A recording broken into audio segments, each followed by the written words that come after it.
SI की भर्ती पिछली सरकार ने करवाई थी।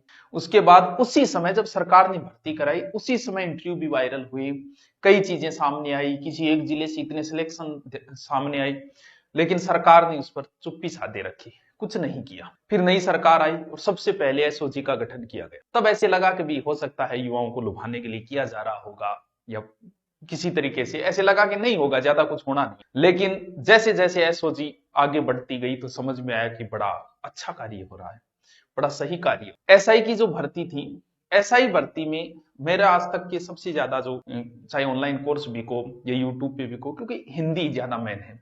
एसआई की भर्ती से 15 दिन पहले मैंने हिंदी के रोज में वीडियो डालता था कि भर्ती है, इसमें सबसे ज्यादा पर्सन संज्ञा सर्वनाम विशेषण क्या आते हैं, उन पे मैंने बड़े अच्छे वीडियो डाले। पर वीडियो पे 1.5 से 2 लाख व्यू आते थे रोज, यानी एसआई भर्ती से लगभग 15-20 दिन। लेकिन जब सिलेक्शन हुआ तो मेरे पास तो मैसेज ही नहीं आ रही थी, ज्यादा मैसेज नहीं थे, वरना तो हर भर्ती के बाद 100-200 मैसेज आ जाते हैं। वो अलग बात है कि हम इसको पब्लिश कभी नहीं करता। मैं सोचा यार क्या बात है, मेरे पढ़ाने में कमी है या गड़बड़ क्या है, क्योंकि आदमी को अपने आप पे शंका भी की भी। एसआई पे मैंने सबसे ज्यादा मेहनत की, ऑनलाइन कोर्स सबसे ज्यादा भी के थे, और ऐसे भी सबसे ज्यादा यूट्यूब पे हिंदी की वीडियो, और एसआई बनेगा उसे मेरे वीडियो देखने पड़ेंगे। लेकिन अब की बार ऐसा हो क्या रहा है, मेरे पढ़ाने में कमी तो नहीं है। तो फिर मैंने एक घोषणा कर दी कि मैं हिंदी अब नहीं पढ़ाऊंगा, लास्ट बार ही पढ़ा रहा हूं, क्योंकि ऐसे लगा कि यार जब आप सही न्याय नहीं कर सकते किसी के लिए तो आपको छोड़ देना चाहिए। पहले मैं 10-10 क्लासें लेता था, अब 10 क्लास लेके मुझे लगता है मैं बच्चों के साथ न्याय नहीं कर रहा, तो मैं कम करती मैंने क्लासें। और जिस दिन लगेगा कि इतने में मैं न्याय नहीं कर रहा हूं, सही नहीं बोला, मैं संन्यास ले लूंगा उस दिन। लेकिन अब धीरे धीरे पता चला कि भाई मेरे बच्चों का सिलेक्शन हुआ क्यों नहीं, मेरे पास पढ़ने वालों का सिलेक्शन हुआ क्यों नहीं, क्योंकि पोस्टें भी आज तक के इतिहास में सबसे ज्यादा एसआई की पोस्टें थी, और फिर भी नहीं हुआ। अब हालत यह है कि इन कैंडिडेट में ऐसा लग रहा है कि 50% कैंडिडेट जो है वो इसी माध्यम से लगे हैं। अरे हालत देखो, पहली रैंक आने वाले को प्रश्न याद नहीं हुए, तो जो पेपर लीक कराने वाले उन्होंने सारी व्यवस्थाएं कर रखी थी, बोले आप हमसे पेपर लीजिए। अगर पेपर के अंदर आपको पेपर याद ही नहीं हो रहा, क्योंकि नहीं पढ़ने वालों को याद हो ही नहीं सकता। जैसे मैं वर्ल्ड हिस्ट्री आपने कभी नहीं पढ़ी, मैं वर्ल्ड हिस्ट्री के 20 क्वेश्चन दूं आपको कि एक दिन में याद कर, नहीं कर पाओगे। याद वही कर पाएगा जिसने पढ़ा हो। तो उन्होंने एक दूसरी व्यवस्था, वैकल्पिक व्यवस्था कर रखी थी, बोले अगर आपकी पेपर याद नहीं होता है तो कैंडिडेट हम उपलब्ध करवाएंगे।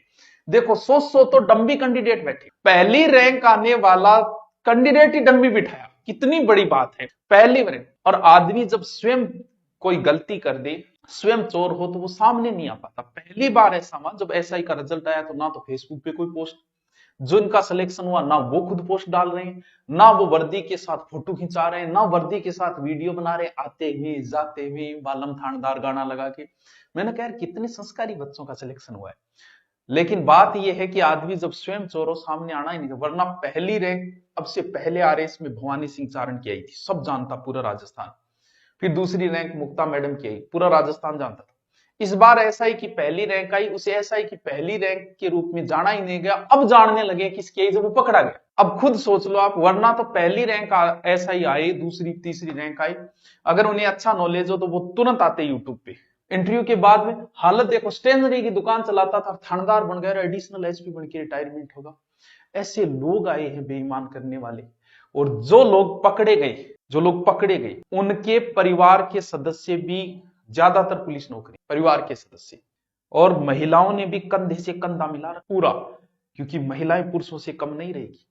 15 पकड़ी गई शुरुआत में, जिसमें 9 पुरुष और 6 महिलाएं थी, और महिला कानून में हर मामले में बच जाती है। यहां कैसे बचोगी भाई, सोचो तुम्हारी क्या हालत होगी। अब जब पेपर की व्यवस्था तुम्हारे बाप ने भी करके दी, अब तुम्हारा बाप जब सामने आएगा तो तुम्हारी आंखें उससे जरूर पूछेगी कि बापू मैं ये काम चला लेती, अब मेरी क्या हालत हुई। हर बेटा पूछेगा, जिसके भाई ने व्यवस्था करी उस भाई से क्वेश्चन, क्योंकि हो सकता है सिलेक्शन बाद उसने धन्यवाद दिया न दिया, लेकिन अब जो है ना, अब जरूर वो प्रश्न उठेगा कि काश नील आगे देते तो आज मैं जेल के अंदर को नहीं होता। साधन में सुख नहीं है, सुख जीवन की एक कला है। सिर्फ नौकरी सब कुछ नहीं है। आपने 22, 23, 25 लाख रुपए दिए यार, अच्छे से अच्छा बिजनेस भी आप कर सकते। जिनके नौकरी नहीं है क्या वो भूख थोड़ी मर रहे हैं।